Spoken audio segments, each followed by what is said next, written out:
Bonjour, je m'appelle Pascale Delisle, je suis sage-femme et je suis conseillère en santé environnementale à la PHP. Et je vais vous parler aujourd'hui de l'intégration de la santé environnementale dans vos différentes organisations.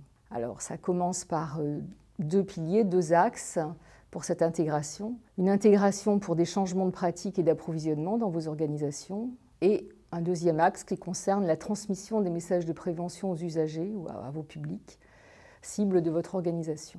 Pour ce faire, nous avons défini 7 axes de développement de la santé environnementale.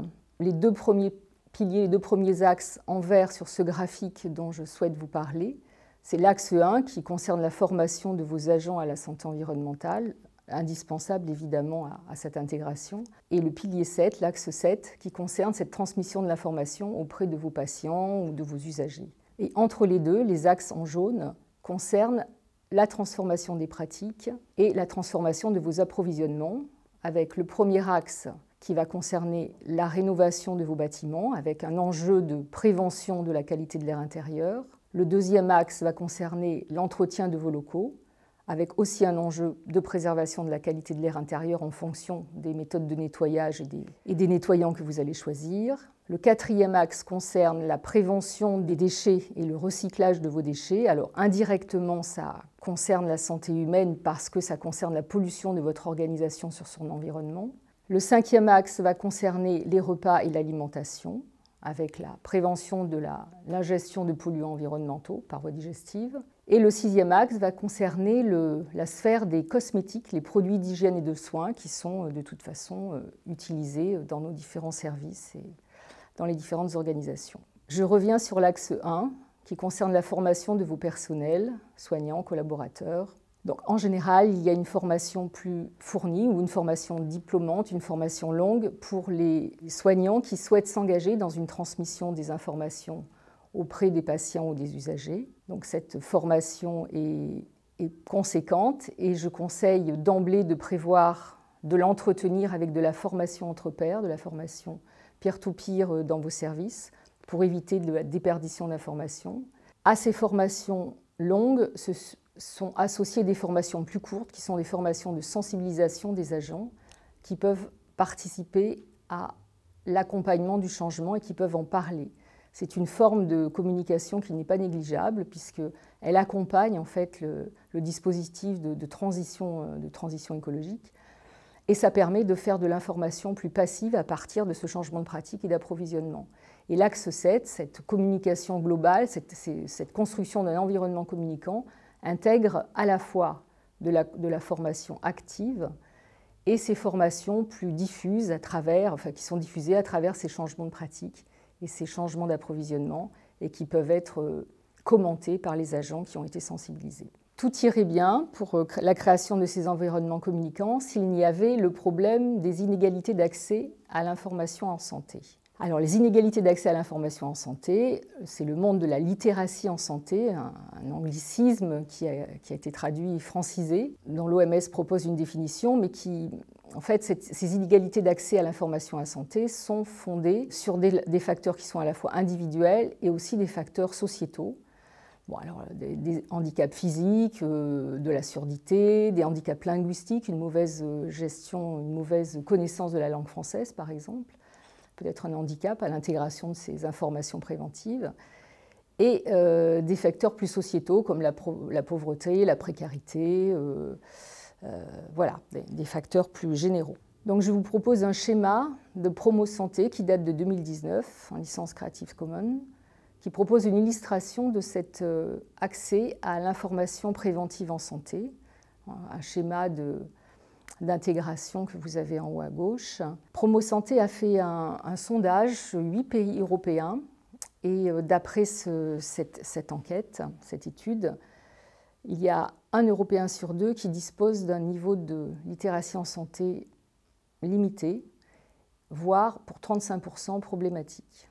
Donc ce n'est pas négligeable et ça veut dire que dans votre stratégie de communication, ce sont des éléments qui sont forcément à intégrer.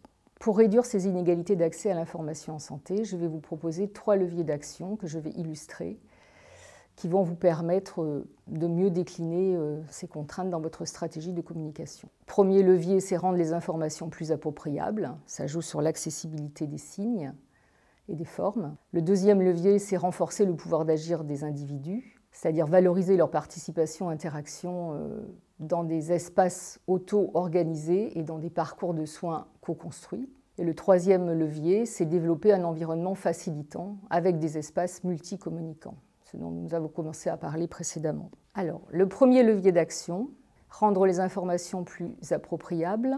Nous avons à la PHP une base de pictogrammes qui s'appelle Medipicto, que vous pouvez trouver sur notre site, et donc qui propose une série de dessins, d'images qui permettent un dialogue entre des soignants et des patients. Alors ça sert pour des patients peu francophones ou des patients malentendants. Voilà. Il peut y avoir aussi des signes, comme en santé environnementale, des choses à créer qui peuvent être co-créées avec les usagers ou les patients qui ont besoin d'avoir ce type d'informations. Deuxième levier d'action, renforcer le pouvoir d'agir, la capacité des individus sur leur santé. Alors, il va s'agir de les valoriser, de valoriser leur implication et d'augmenter leur autonomie. Ce sont des solutions qui ont été déjà testées par des associations. Une valorisation matérielle qui est couplée à la démarche active de venir recevoir des informations préventives. Donc, cette valorisation matérielle peut s'accompagner d'un don de matériel qui illustre des problématiques de santé environnementale, comme un biberon en verre ou un berceau en carton recyclable, par exemple. Des ateliers do-it-yourself. Alors, ce sont des ateliers qui permettent de coproduire, avec un animateur bien sûr, des produits de soins et d'hygiène ou des produits ménagers. Et ça permet que les participants de ces ateliers repartent avec ces produits chez eux. Et on présuppose que ça leur permet, puisque c'est reproductible, un gain d'autonomie pour la suite et une valorisation, puisqu'il y a eu des messages de prévention aussi de passer à cette occasion, une valorisation dans leur quotidien de prévention en santé environnementale. Le troisième levier d'action va consister à développer des environnements multicommunicants. Alors, d'abord par une démarche active des patients ou des usagers qui vont aller rechercher ces informations préventives en santé environnementale. Alors, ça peut être par l'intermédiaire de sites internet où on aura posté des informations.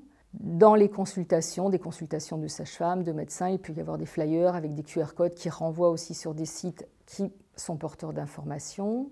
Et bien sûr, il peut y avoir de l'atelier organisé de communication préventive en santé environnementale, soit en présentiel, soit en distanciel, mais qui suppose une démarche active. Il faut s'inscrire, il faut assister à cet atelier. Et donc, comme nous l'avons vu précédemment, des usagers ou des patientes qui sont dans des situations de précarité économique, de survie économique au quotidien, qui sont peu francophones, ne vont pas forcément faire cette démarche active. C'est pourquoi il faut en même temps privilégier un environnement communiquant avec de l'information passive, c'est-à-dire un environnement qui, des vidéos, par exemple, des vidéos qui véhiculent en boucle des messages de prévention dans les salles d'attente, des affiches, des pictogrammes, de l'illustration, et puis bien sûr la transmission, ce que nous avons déjà vu, de la transmission passive parce qu'on a transformé des pratiques, parce qu'on a transformé des approvisionnements, de la transmission exemplaire par l'exemplarité des pratiques et de ce qui se passe dans les lieux d'accueil, et qui permet de faire passer des messages de prévention, sans doute aussi bien que des ateliers, que de la formation plus construite. Je termine ce cours. Et les cours suivants vont vous apporter des illustrations très concrètes et de bonnes pratiques que vous pourrez directement intégrer dans votre stratégie de communication. Donc nous vous souhaitons une bonne intégration de la santé environnementale dans vos pratiques quotidiennes et dans votre organisation.